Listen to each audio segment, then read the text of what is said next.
আল্লাহকে ভয় করো। ইত্তাকুল্লাহ, ইত্তাকুল্লাহ, ইত্তাকুল্লাহ। ওহে মুসলিম, তোমাকে আল্লাহর সামনে দাঁড়াতে হবে।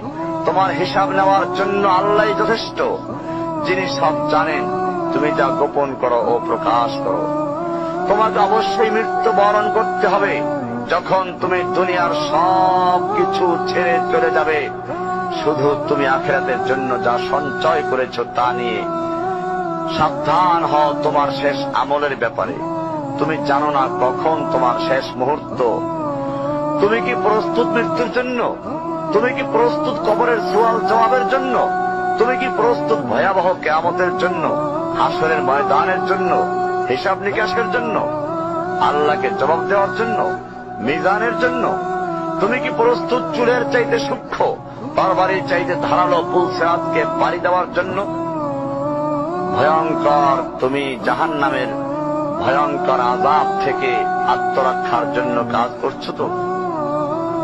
যার ইন্ধন মানুষ এবং পাথর, যার আগুন ভয়ঙ্কর উত্তাপ সম্পন্ন কালো বর্ণের, যা হৃদয় পর্যন্ত জ্বালিয়ে দেবে, এমন উত্তপ্ত পানি যা নাড়ি ভুঁড়িকে বের করে দিবে।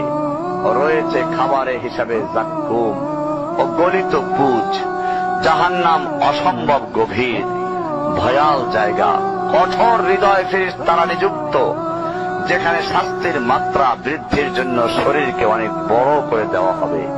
চামড়াগুলো জ্বলে যাবে, বের হতে চাইবে, বের হতে পারবে না। মৃত্যুকে ডাকবে, মৃত্যু আসবে না। ভয়ঙ্কর শাস্তি যা অনন্তকাল ব্যাপী চলতে থাকবে।